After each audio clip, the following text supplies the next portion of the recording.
Tonight we are hearing from the owner of a local hookah lounge after the City Council today approved on a first reading an ordinance that would cut the operating hours of hookah, vape and cigar lounges. Yeah, the new ordinance would not allow those businesses to be open from 2 a.m. to 7 a.m. It's a time when many customers choose to visit those establishments. Our Taylor Anani's got reaction tonight to this top story. Taylor?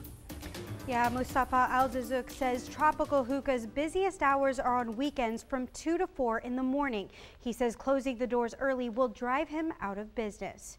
In a City Council meeting today, a CCPD deputy chief says the hookah, cigar and vape lounges that stay open late are becoming clubs after hours. He says the businesses are located near neighborhoods where the traffic and other disturbances are causing a lot of complaints.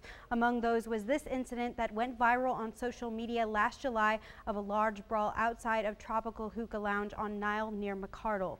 One teen was even charged with attacking a police officer.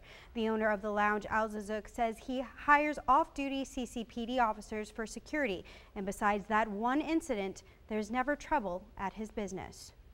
What we provide to them just only a hookah and a music, and wouldn't sell them any alcohol, wouldn't allow any alcohol. If we see people, they come drunk, we give them a bottle of water to sober them up. We give them something to eat to sober them up.